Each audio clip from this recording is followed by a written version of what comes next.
Good evening, my name is Jemima Beatrice. I'm your host this evening for this edition of the Evening Review. Now we have in studio Mr. Herbert Jauch. He's a labor consultant to help us understand the working conditions in Namibia and why the conversation around the national minimum wage that was recently introduced is so important. Thank you for joining us, Mr. Jauch. Most pleasure and welcome. Mr. Jauch, let's jump right into it.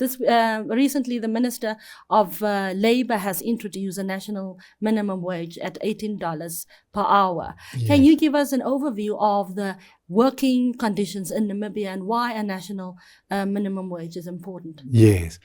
With independence and when the first Labour Act came in 1992, government thought the best way of addressing conditions of employment and wages would be collective bargaining. So the whole system was set out that workers would join trade unions, that they would have basic rights, that they would be protected against victimization, that like leave provisions would be set out in the Labour Act, how much annual leave, how much paid sick leave, and so on.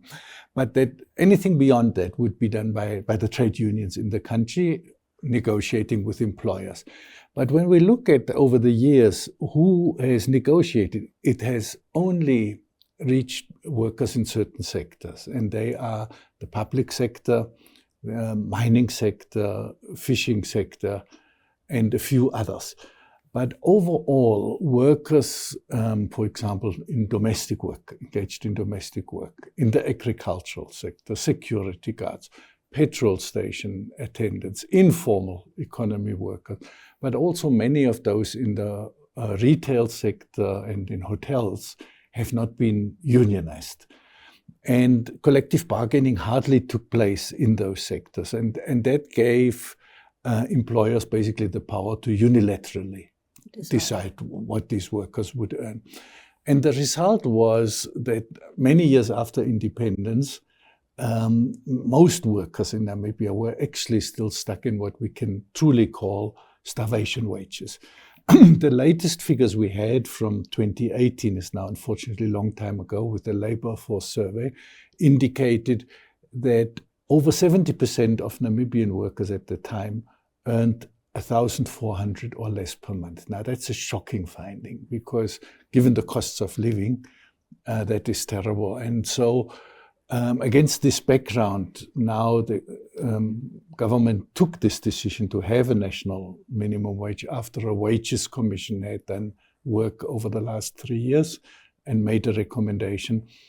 And that national minimum wage now hopes to at least raise those levels to at least a little bit a better level. We're still very far from what we could call a living wage, where workers would be able to meet all their basic needs and have a decent standard of living. But the minimum wage, as it's proposed now, or will come into effect now in January, at $18 an hour, that translates to about 3,100 to 3,400, depending on the numbers of hours worked. So if people work 40 hours a week, there would be around 3,100 a month. If they work 45, there would be about 3,400, 3,500, roughly. That's the scenario. So compared to these very low wages in these sectors that I've mentioned, that would at least be an improvement, although not a solution to poverty overall or taking those workers to a living wage. It will not do that, but the hope is that it would at least propel this large number of lowly paid workers to a better level. Now, these many of the companies that are employing these workers that would obviously have to benefit from this, many feel that it would force them to probably retrench. They might not afford this. What are your thoughts on the sentiments that this minimum wage is unfair to some of the employers and that they cannot afford this? Okay, one would need to look, of course, workplace by workplace to get to the question of affordability. But there is one overarching worry when I hear employers talking like that, and that is we've come from a brutal history of cheap black labor in the colonial rule, where workers were deprived of their rights and extremely low wages were just seen as the norm and as acceptable. And this attitude, unfortunately, was carried over into the independence era. And we seem to completely ignore the aspect of what does it mean for workers to have to make a living out of these wages, knowing that so many Namibians are unemployed. And so with the wage that you would earn, you know you have to support a number of other people as well who are unemployed. Can be family members or others. And given those low wage levels and the unwillingness of many employers in those low wage sectors to even move, is a very worrying sign. And such attitudes now of saying it will lead to retrenchment, it is unaffordable, basically argues that it is fine to pay people those starvation wages that are paid now. And I think there we need to, as Namibians as a whole, to come to a point of saying, no, it is not fine. It is not acceptable. And you cannot just justify those low wages continuously. There must be at some point a consideration for what it means for the workers concerned. When you look at the economy overall, better wages will increase spending power of those workers and will in a way provide an economic impetus for the economy. And locking, as I mentioned, the figures, 70% of workers into absolutely low wages, starvation wages, is just no way of running a country. It cannot be justified in terms of the living conditions of those workers.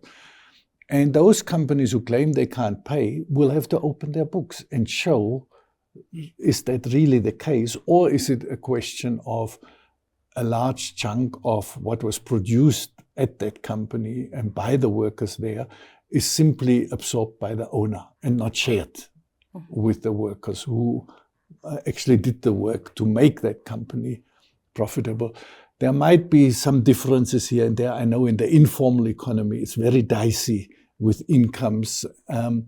But in many other parts of the economy, a significant improvement is certainly possible when you look at sometimes the standard of living of farmers, the kind of vehicles they drive, the kind of things they can afford.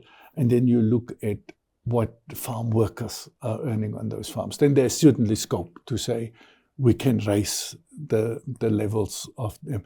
Likewise, domestic workers, wealthy households, or at least middle-income households that feel they can justify paying a domestic worker 1,000 or 1,500 a month, from which that person hardly can make a living. So I think there is a rethink that is needed to move away from this almost entitlement to exploit Namibian workers.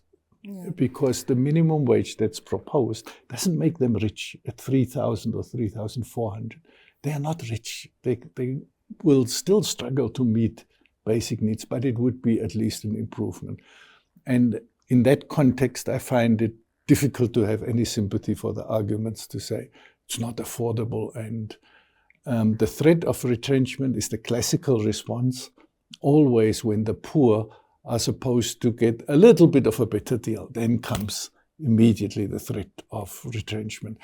And I think this is a pattern in our economy where the wealthy and powerful blame like the poor for the problems. Yeah.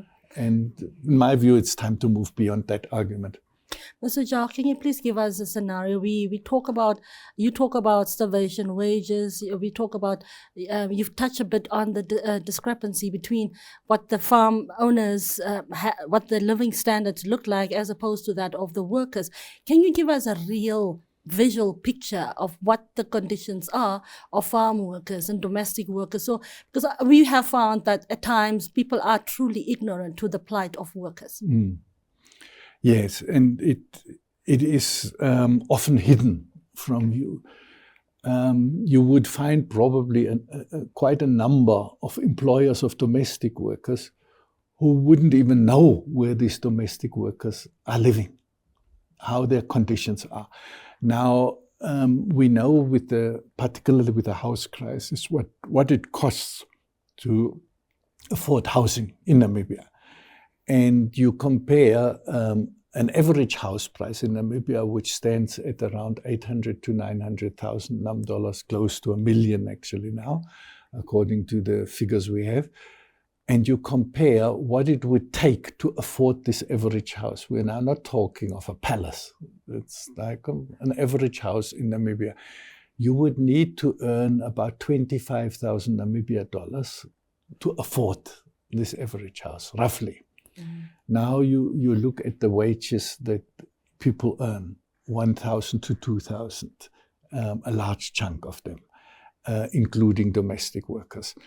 And that means, in the case of domestic workers, it's often single mothers that have to raise these children with their meager incomes, that have to provide school uniforms, that have to provide food, that have to provide shelter and transport. Very often they live on the opposite end of town. In Windhoek's case, substantial costs to even get to work.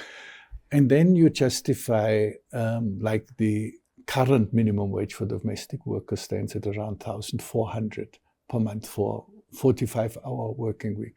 And you think of that, the person might spend 400 on transport. What is left?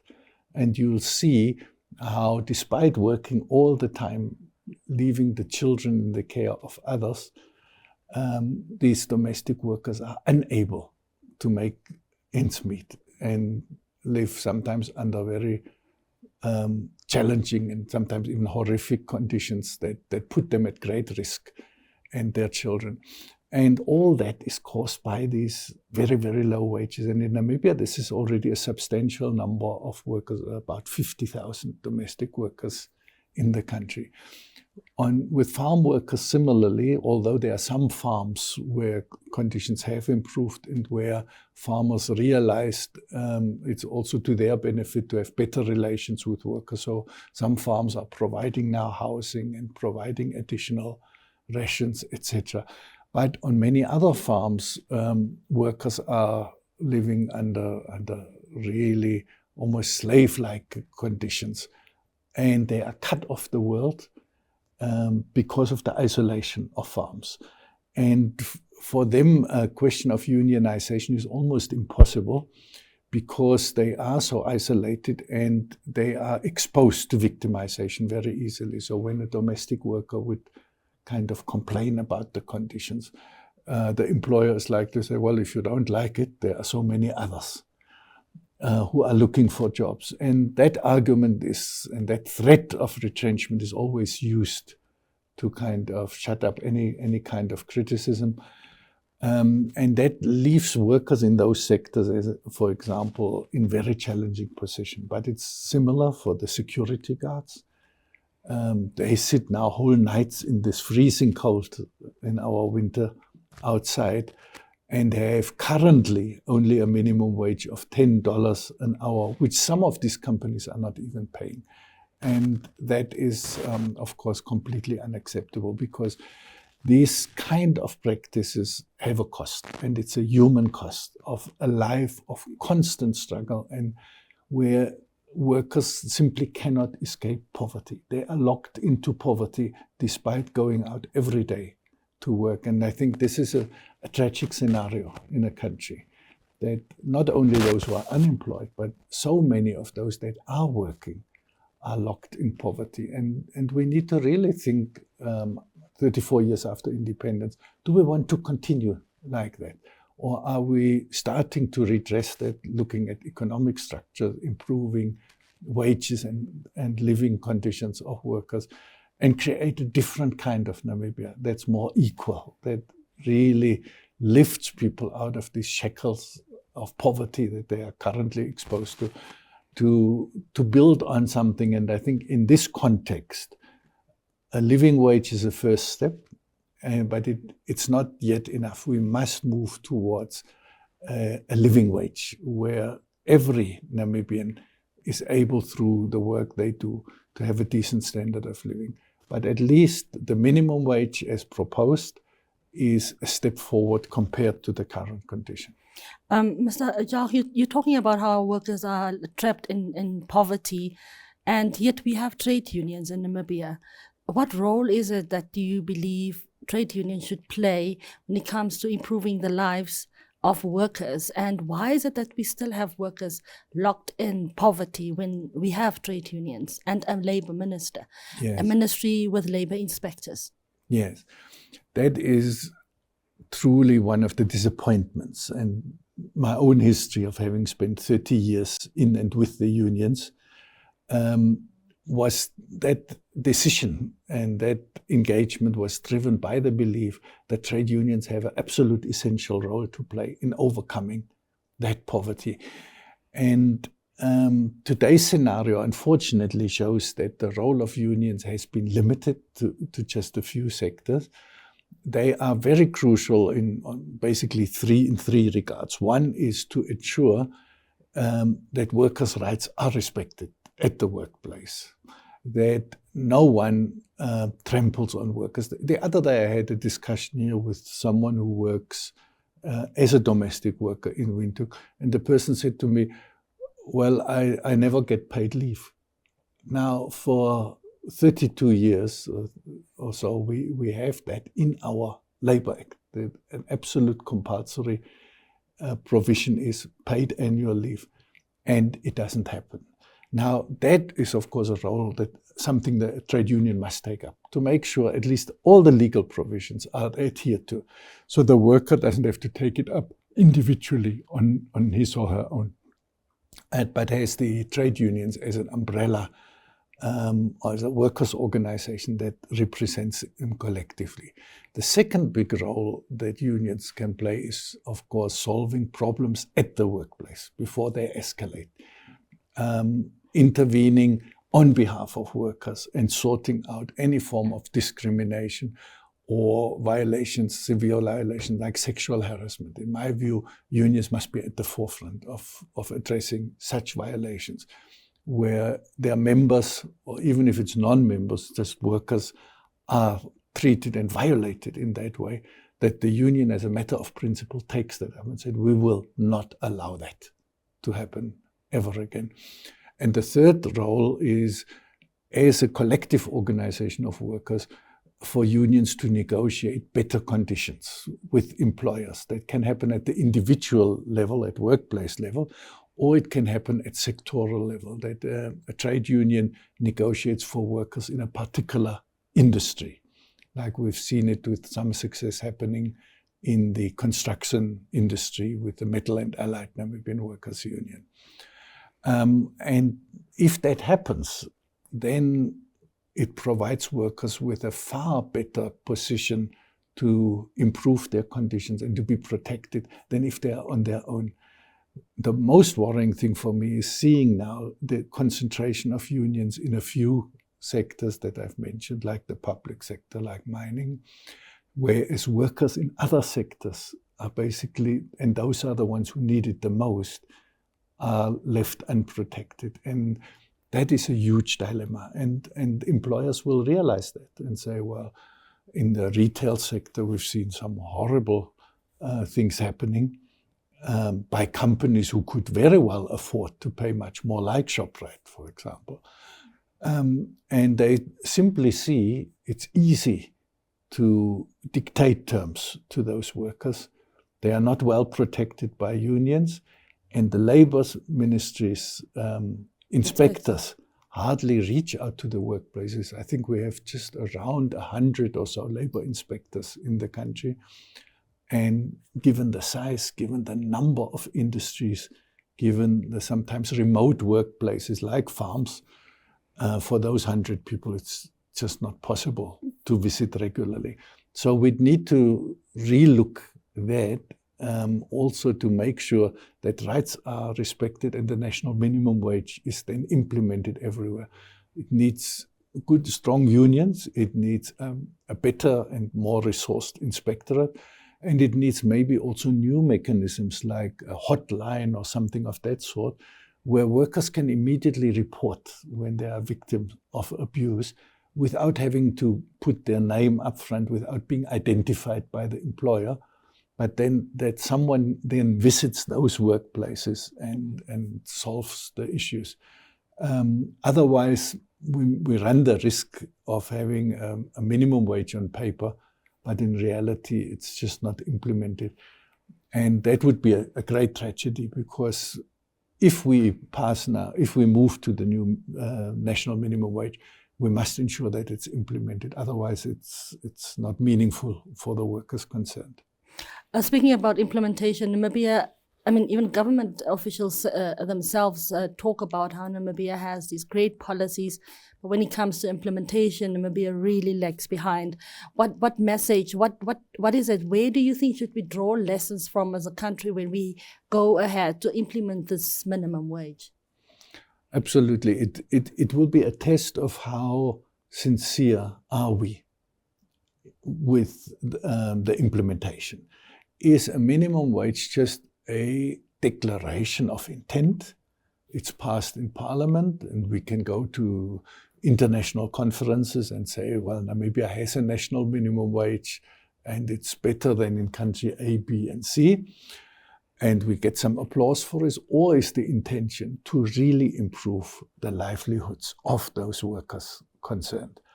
If the intention is to move beyond just statements and intentions towards implementation, then we must start thinking already now about how we're going to enforce that. And in that regard, I think even some of the employers' organizations will have an important role to play, where the employers' organizations say, we accept this is the minimum wage. Oh, they might not all be happy about it, but we accept it. It is a law. We advise all our members about that, and we will do all we can to ensure compliance.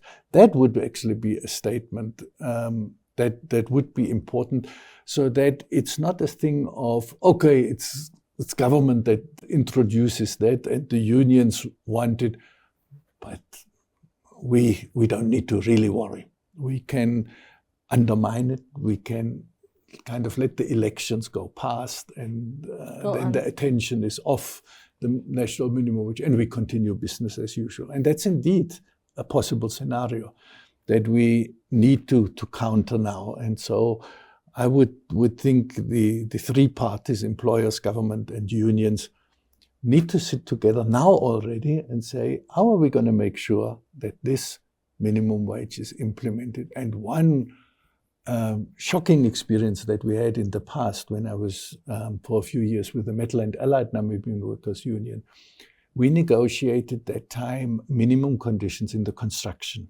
industry. And we found that most of the Namibian construction companies would pay it, but many of the foreign companies would not. They paid lower. And then the Namibian government awarded tenders to those foreign companies that did not pay the minimum wage. And it took the union many attempts to get then even a statement from government to say, companies who violate national laws, including minimum wage legislation, will no longer get tenders. But why was that such an effort? That should be automatic. We must at least have a system that companies that violate such provisions for workers must be severely punished. And there should, in my view, even be the threat of deregistration, and certainly no entitlement for any public tenders of any sort if workers' rights are violated. This would be steps, in my view, where we would show that we are serious about these minimum conditions. And that is, I think, what the next few months will show, how serious we are about really implementing the new national minimum wage. Mr. Jauch, the one thing, though, I think for many people, is the issue around the SME, the small and medium enterprises, when it comes to the minimum wage. As a labor expert, how would you advise the minimum wage is implemented when it comes to the SMEs? Because not all of them would be able to afford this. Yes, That is one of the possible dilemmas.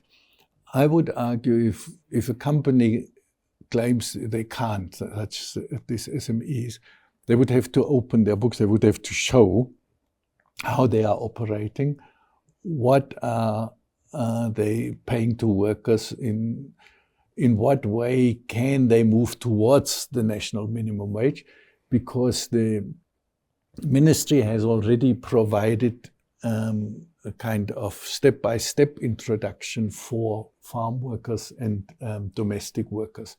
The announcement was made that they would have to move from the current levels in 2 steps or 3 towards this national minimum wage. So if there are SMEs in Namibia, the easiest would be if they form their own umbrella body, their own organization, to speak with one voice. And then these issues can be looked at with the unions and as the workers' representatives and the Ministry of Labor. And then they can discuss how they can move towards that minimum wage, what would be practical and feasible from their point of view. In such situations, it's always the best to approach it directly, but also with the openness of opening the books, even if they are fairly informal, but there must be a sense of what the business is making and in what way they can or cannot pay the national minimum wage. But there shouldn't be, like we had in the past, where the SMEs, many of them would be falling under the informal economy, would be regarded as automatically exempted. That shouldn't be the case. They need to present their case, and ideally in the form of an umbrella organization that represents those small businesses. Mr. Jauch, we've seen from experience that the measures that are put in place by government to ensure or promote the improved conditions of workers has not always been adhered to. I mean, we've seen the protests at Chinatown, for instance, because of low wages. Even when you're talking about companies that have violated the labor laws, and yet they have landed these tenders, we still see that continuing. What other steps would you advise government to implement to make sure we improve the working conditions of workers and to make sure it is effectively done so? Yes. We touched on some of them already. The one would be improvement of monitoring. The second one would be serious punishment in terms of violations. The third one is creating conditions where unions can reach more easily into difficult sectors. In some cases, it's very difficult, domestic workers, farm workers particularly. But in other cases, like you mentioned the Chinatown, the retail sectors, there must be a way of allowing unions easier access to that. And government has so far tried to stay neutral and stay out of it, but we hear regular cases of unions being refused access. We had, of course, in the past, the infamous Ramatex textile company, which started off with complete union bashing, where they told the young women who applied for work that to go at their own cost to the doctor for a pregnancy test and then come back. Things like that happen when government plays the role of hands-off. We are happy to have investors and we mustn't we mustn't challenge them. I think we must learn from that, and one way would be and that's what unions have proposed in the past, if any new companies come to Namibia, that they would have like a compulsory orientation about their obligation in terms of workers' rights, so that they do not come with that attitude, in the country X where we come from, we do it this way. Why must we do it? Speaking about country X, so even with the newly introduced visa regime, you would hear Namibia is condemned, Namibian actions are condemned and compared to other countries. What is there a country in Southern Africa that Namibia can draw a lesson from, or where this minimum wage has been a success that Namibians can use as a benchmark? I don't think we have a specific case in Southern Africa. We have two international cases right now. One is Nigeria, where the national minimum wage is at around $45. That would be around 900 or so Namibia dollar, very low. And where the unions went on strike over that now because government refused to negotiate that. So that's not a great case study at all. In Mexico, we just had an election with the first female president being elected, and part of their election campaign was what they call a living wage in Mexico. So a country that's also gone through export processing, so it's Ramatex type of investments and working condition, has found, no, this just locks us into poverty. We need to move towards a living wage. So internationally, there are some examples, and very often what countries have realized is that the low skill, low wage economy, under which Namibia also largely falls, is a dead end. You cannot progress. You are always stuck at that level. You don't incubate industry. You just provide cheap labor largely to foreign companies that come here for a period of time and then they leave again. And so to break through that cycle, besides the educational expansion that Namibia has undertaken, one would also need to look at a new arrangement in terms of the world of work, with higher wages, decent standards of living, possibly then, as it takes off, also shortened working hours, very important, so that instead of a few people working long hours, you divide the work more evenly. And you, through the technology also, you reach levels of productivity that would allow that to happen. So you basically start changing the economy and the way it functions away from the low wage economy. In South Africa, that's been a big struggle. The unions have demanded such kind of interventions for a long time. They were not very successful. Unfortunately, also the others, Zambia, Zimbabwe, and Malawi, Mozambique, we don't have that kind of example currently. But we can look at those countries specifically that were successful by elevating wages and then reducing inequality in the process, and at the same time achieving better economic impact in terms of spending power of the population being increased, which then encourages local producers around local consumer goods. And there are, of course, also in Asia, several very worthwhile examples to take note of. Thank you very much for joining us this evening, Mr. Jauch. You're welcome, Ms. Beckers. Thank you for tuning in. Have a good night.